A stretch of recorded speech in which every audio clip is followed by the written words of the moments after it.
Look at this, isn't it a fantastic clock? It's a housewarming gift, please accept it.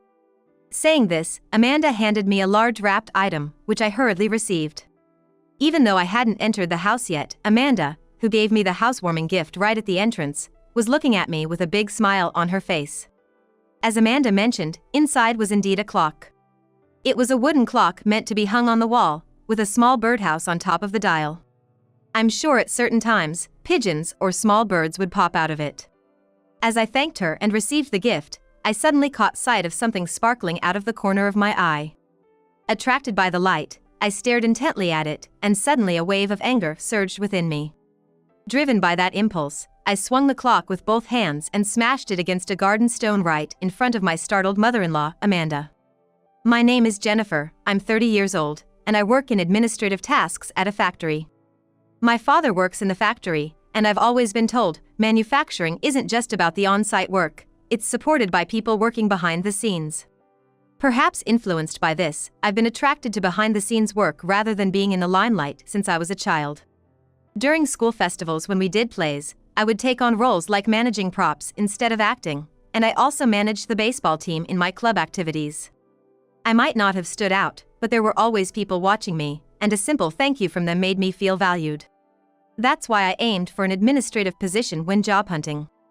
Initially, inspired by my admiration for my father, I wanted to work in administration at a factory, but it seemed that positions there were more favorable to people with specialized knowledge or experience, and I couldn't get a job at the places I wanted. The first job I landed was an administrative position at a retail store. However, I couldn't give up on working in a factory. While working, I studied machinery a lot and prepared for a job change.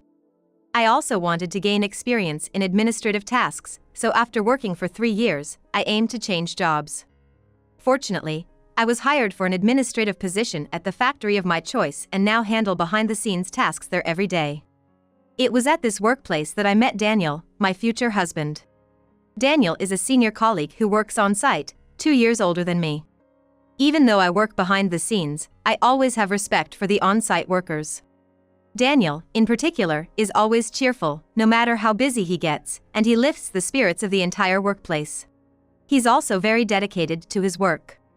Moreover, he's considerate not only towards on-site workers but also towards us in administration. We got closer after sitting next to each other at the company's year-end party and talking. We found common ground in talking about manufacturing related to machinery. I enjoyed learning in detail from Daniel, who had deeper knowledge than I did. It didn't take long for our relationship to develop from there. 2 years into dating, we went on our first trip together. The destination was Hawaii, a place I had wanted to visit at least once in my life. On the last day of the trip, Daniel proposed to me at a restaurant in our hotel. It happened after we finished our dessert during a fancy full-course dinner, which we had to commemorate our last night there. I'm so full. This really has been the best trip from start to finish. Then, for the last part. Daniel said, raising his hand to call the waiter, and to my surprise, a cake came out. Huh? We just had dessert, didn't we? I involuntarily covered my mouth when I saw the cake. Written on the cake was, "Will you marry me?" Then, right there, Daniel got down on one knee and opened a ring box. Inside was a diamond ring. "Will you marry me?" I was so overwhelmed hearing those words directly from Daniel that I couldn't speak. I could only nod with tears streaming down my face. There was applause from the waiters and other customers around us, and it felt like a flash mob, which was embarrassing but unforgettable. I was very happy, but there was one thing I was concerned about. It happened when I went to Daniel's house to announce our engagement. "I've heard about you. You're a very hardworking and sincere young woman. By the way, how old are you, Jennifer?" When his mother Amanda asked me this and I responded, "I will be 28 years old," she said, "What? I hope everything is fine with having grandchildren." I was expecting a younger bride. Immediately, Daniel stepped in and said, "Mom, stop talking about that. We are about to get married, don't be rude." But Amanda didn't seem convinced. I wanted to have children and hoped to conceive as soon as possible, but Amanda's words upset me. Moreover, after getting married, I was supposed to live with Daniel's parents in their house. It was Daniel, who had been living at home, who suggested this. The house was close to my workplace, so I couldn't easily refuse. After the marriage, Amanda kept saying things like, my friend's grandchildren are so cute. I want to have mine soon, and I want to play with my grandchildren as soon as possible. Eventually, she even started meddling in our intimate life, saying things like, Jennifer, are you measuring your body temperature properly? You know, there are methods like the something something method. You really have to think about making babies. But later on, I found it difficult to get pregnant and gradually became anxious. Daniel and I decided to go to the hospital for a checkup. The doctor told us, there is no problem with your husband, but your uterus has a slightly complex shape, making it difficult for the embryo to implant. Does that mean I can't get pregnant? I asked hesitantly, and the doctor replied, scientifically, it's not completely impossible. However, there are no known cases of pregnancy in this situation in the United States. So, the problem is with me. It was clear that my body had issues with getting pregnant. The moment I was told this, I broke down and cried to Daniel. I felt like I was failing in my role as a woman and started blaming myself. Daniel tried to comfort me by saying, it's okay, but no matter what he said, I couldn't shake off the feeling that it was my fault. Daniel himself seemed lost for words, and this made me feel even worse. From that day on, I found it hard to focus on housework and my job, and Amanda started to worry about me. I'm okay. I'm just tired from work.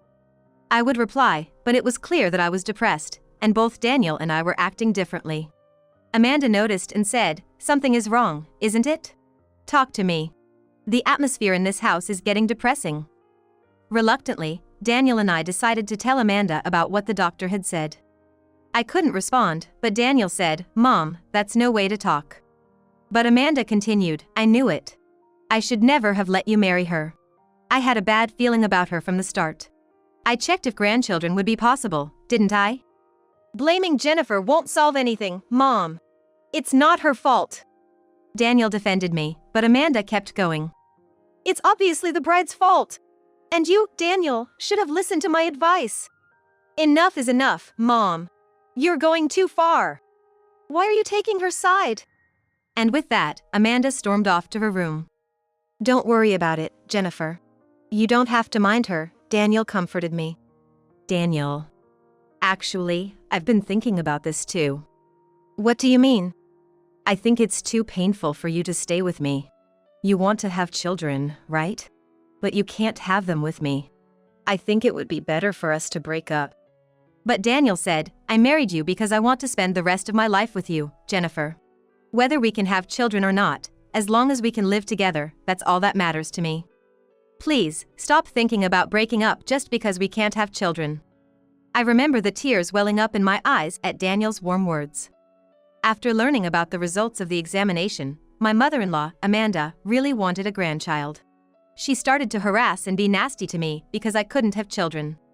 When my father-in-law or Daniel was around, they would protect me. However, Amanda didn't like that, and she would be mean when the two of them weren't there. I would consult with Daniel about it every day. However, I was worried that if Amanda thought I was tattling to Daniel, it might make her even angrier. Daniel didn't say anything directly, but he did his best to keep Amanda and me apart. Still, Amanda's mean behavior didn't stop, and both Daniel and I were at our wits' end. Finally, Daniel couldn't take it anymore and confronted Amanda. We have our own circumstances in this marriage. What do you want from Jennifer? Isn't it enough that she lives here with us? Stop being so mean to her. Amanda snapped back in rage. Quiet. I will not accept a daughter-in-law who can't give me grandchildren. Why would you say something like that? I can't live with you anymore. This is not fair to Jennifer. We're moving out. Angry, Daniel declared that we were going to live separately. In fact, we had been looking for a new place for quite a while, so we started to seriously consider our options. Initially, we were searching for a rental that we could move into immediately, but we couldn't find a place that met our expectations. So, we reevaluated our budget, considering our living expenses, and we both agreed that building a new house would be a better option for our future. Though we couldn't move as quickly as we could have if we rented, thanks to Daniel confronting Amanda, my father-in-law also started to keep a closer eye on Amanda to ensure she didn't mistreat me.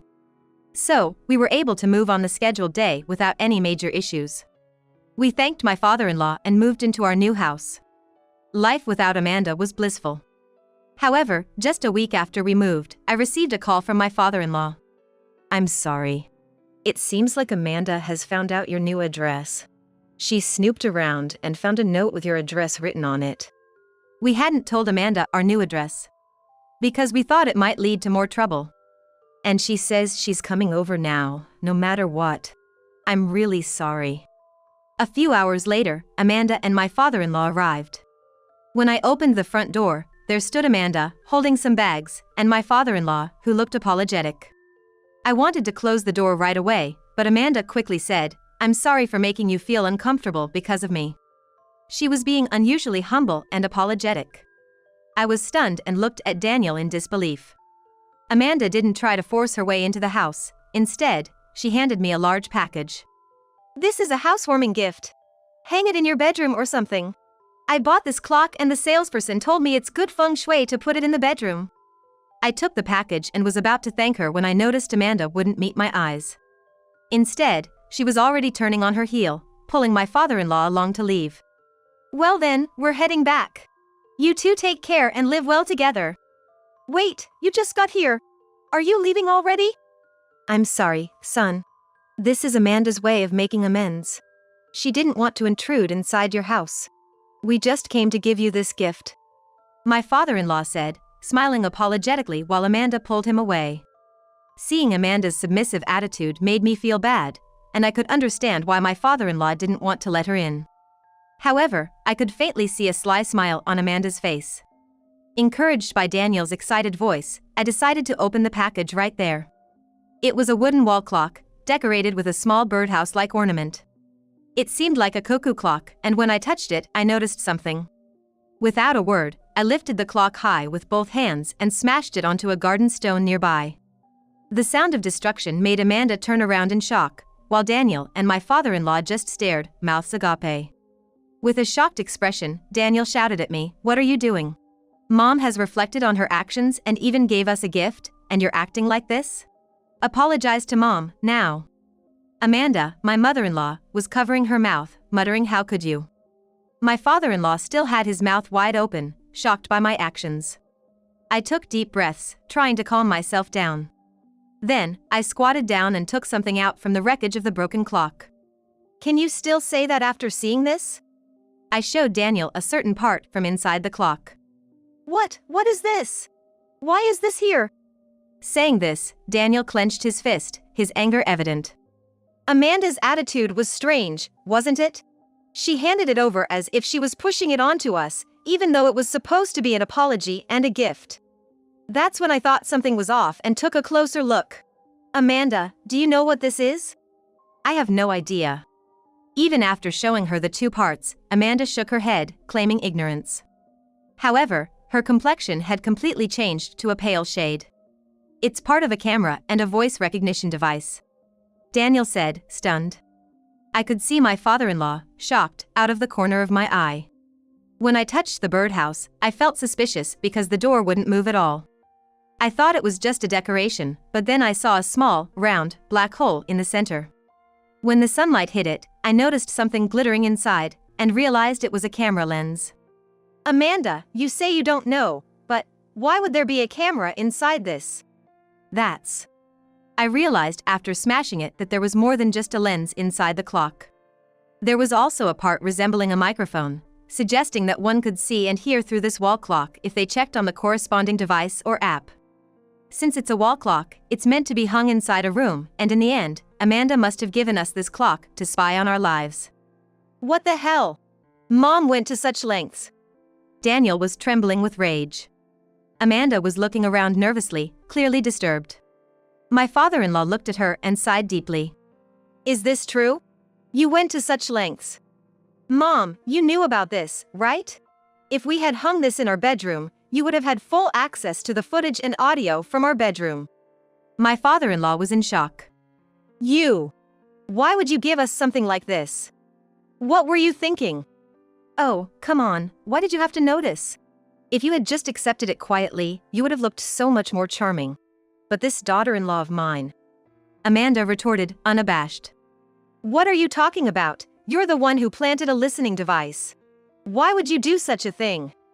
As Daniel confronted Amanda angrily, she responded, I was worried whether my daughter-in-law was fulfilling her duties as a wife at night properly. I thought perhaps the reason you two haven't had children isn't a physical issue, but a mental one. So, I wanted to make sure she was behaving properly as a wife in the bedroom, and if not, I was planning to force her to divorce for being a worthless woman. It wouldn't have been good for you, Daniel. As she spoke, Amanda slammed her belongings against the fence, enraged.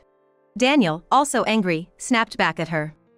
I've told you I'm perfectly happy as things are now. And there's no way you could have rigged this clock by yourself. Is there someone else trying to come between us? To this, Amanda responded. If I had accomplices who thought the same way, it could have been done even better. I had a clockmaker acquaintance of mine specially make this clock with a camera and microphone built in.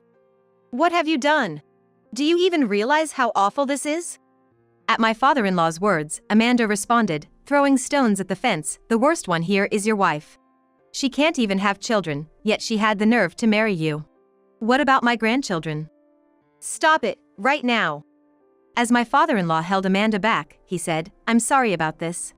We'll be leaving for today, and pushed Amanda into the car, driving away. Standing there in a daze, Daniel turned to me and said, I'm sorry.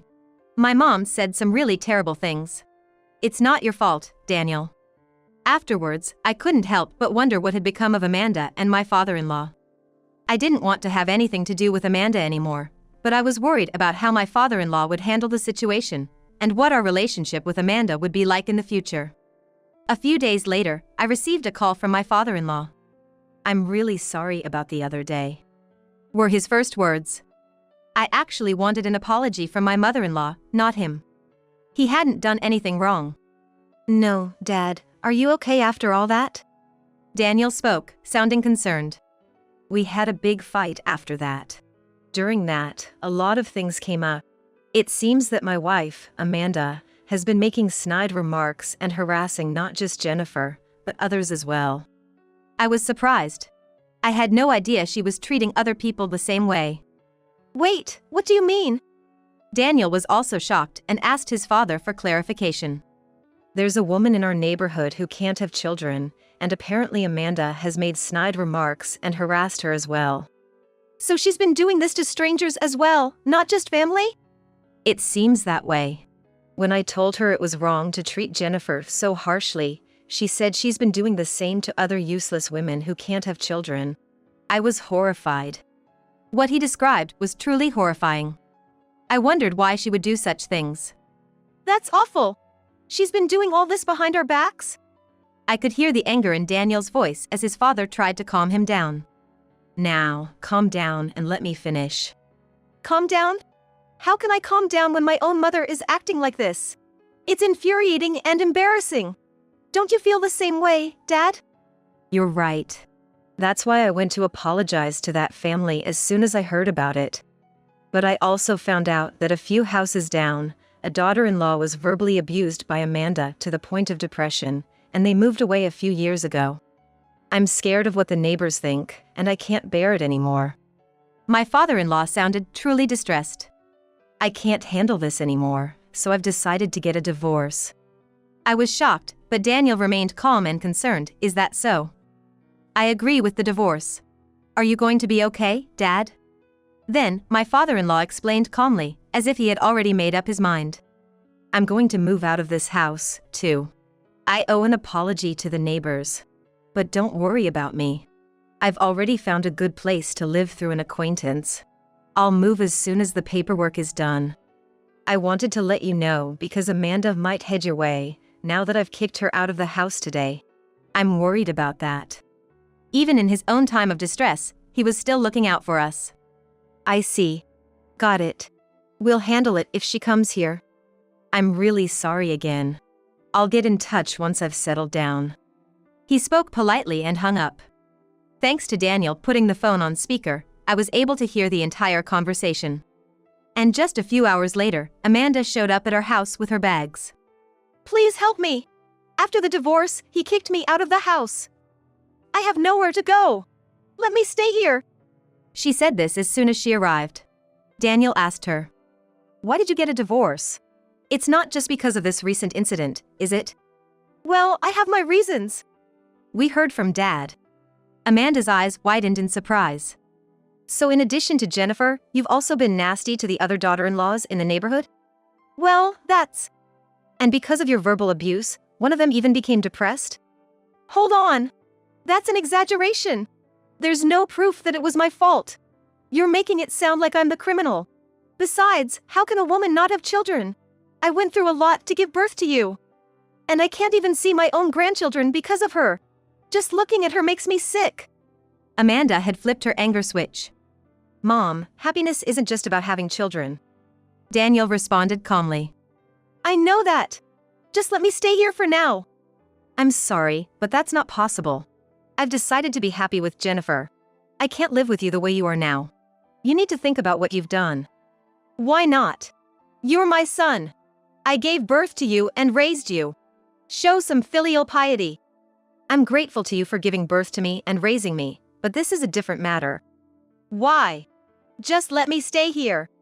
As she said this, she started throwing things from the entryway towards us. Seeing that there was no reasoning with her, we decided to call the police. We managed to keep Amanda from coming in until the officers arrived. When they did, they took her outside. Damn it! I'm so angry. What's going to happen to me now? I never want to see your face again. That was the last thing I heard her shout. I didn't want to see her face either, so I thought to myself, well, you didn't have to come in the first place.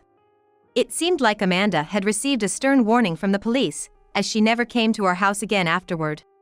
Soon after, Daniel's father decided to move. And incredibly, he moved into an apartment within walking distance from our house. If that woman ever comes around, I'll take responsibility and handle it. He assured us, which honestly was a relief. When we went to his house for a housewarming visit, we asked about Amanda's current situation. It seems like she's living in public housing now. You know, the affordable housing that prioritizes seniors and those with special circumstances, he explained. Oh, we lived in a place like that a long time ago, didn't we? Exactly, it's similar to that. Back then, families with children were given priority for those apartments too, he reminisced. Is Amanda working? It seemed like Daniel could hardly believe that Amanda would be holding down a job. She's started working part-time, but nothing seems to last long.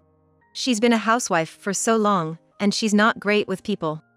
She always causes problems in her relationships with others, creating conflicts, and that's why she ends up losing her job. Then the cycle repeats as she looks for another part-time job, he detailed. I see. Well, I didn't expect it to last. It's good she's at least trying to work. By the way, how does Dad know about Amanda's current situation? Is he in contact with her? I really don't want to keep in touch with her, but we were together for so many years. I can't help but worry a bit. I occasionally get in touch with her to find out how she's doing. I think it's better to know her situation in case something happens, and we need to deal with it before it becomes a problem for you and Daniel again. It seemed like Daniel's kind-hearted father still cared about Amanda's well-being to some extent.